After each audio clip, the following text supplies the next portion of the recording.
There is a narrow stretch of water that controls a significant portion of the global economy. Not a continent, not a superpower, a corridor. The Strait of Hormuz. And right now, it is no longer just a shipping route. It is a battlefield. Iran has already changed the rules, restricting movement, allowing some ships through, stopping others. Not a full blockade. Something more dangerous. Selective control. And now, the United States is preparing to respond, not by reopening the strait, but by blocking Iran itself. Iran hasn't completely shut the strait because it doesn't need to. Instead, it applies pressure. Ships are slowed. Routes become uncertain. Insurance costs rise.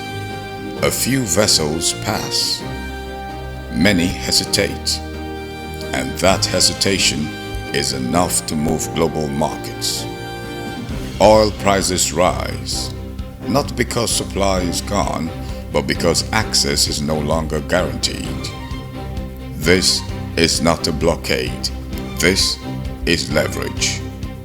Closing the strait completely would trigger immediate escalation.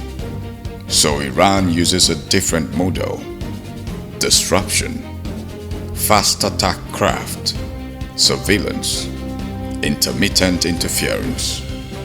The goal is simple: create risk without triggering full retaliation. Because once strait becomes unpredictable, the system begins to strain on its own. You don't have to stop every ship. You just have to make every ship question the journey. The US response: a counter-blockade. Now the United States introduces a different kind of strategy, not just protection, but restriction. A counter-blockade. The objective is not to close the strait entirely, it is to isolate Iran within it. That means monitoring vessels entering and leaving Iranian ports, intercepting ships linked to Iranian trade, preventing revenue flow from oil exports. This shifts the battlefield from open water to controlled access. A blockade is not just ships sitting in the water, it is a system: detection, tracking, interception. US naval forces operate in layers: surveillance aircraft scanning movement, satellites tracking shipping patterns, warships positioned at key points.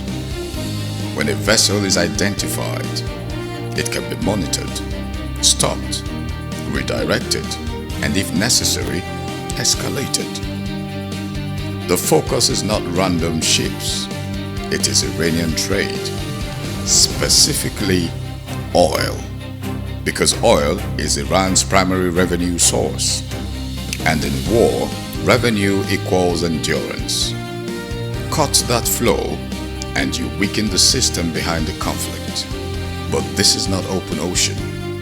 The Strait of Hormuz is narrow, congested, highly sensitive, which means every action is visible, every movement is monitored. Every mistake escalates. The US must operate carefully because enforcing control in confined waters is very different from enforcing it globally. Why this is not a clean operation? A blockade sounds simple. In reality, it's complex because not all ships are equal. Some are clearly linked to Iran. Others are not. Some carry mixed cargo. Others operate under neutral flags. This creates ambiguity, and ambiguity creates risk because stopping the wrong vessel can trigger international backlash. This is not a unified operation. Some US allies hesitate. Others call for restraint. countries dependent on the Strait want stability, not escalation. Even major powers emphasize one point: freedom of navigation. Because once that is compromised, everyone feels the impact. History shows what happens next. Blockades apply pressure, but they also expand conflict. From Napoleon's trade restrictions to Britain's blockade in World War I to modern disruptions in global shipping, the pattern is consistent. Economic pressure spreads beyond the target and often returns to affect the enforcer. This is where the real impact begins. Shipping slows. Insurance costs rise. Routes become unpredictable. And that affects oil prices, supply chains, national economies. Even countries far from the conflict feel the consequences because energy flows are global. For countries like India, the Strait is critical. A large portion of energy imports pass through it. Any disruption means higher cost, slower delivery, increased inflation pressure, and that effect doesn't stay isolated. It spreads from fuel to transport to everyday goods. The US has the capability to enforce a blockade, but capability is not the same as control, because Iran still operates within the Strait, using fast attack boats, coastal systems, persistent pressure, which means the US must enforce control under constant pressure. Now both sides are applying control. Iran restricts movement, the US restricts Iran. Two systems, same space. That creates overlap, and overlap creates friction, because when both sides enforce rules, the risk is not just disruption, it is escalation. So now the question changes. It's no longer can Iran disrupt the Strait, or can the US enforce a blockade?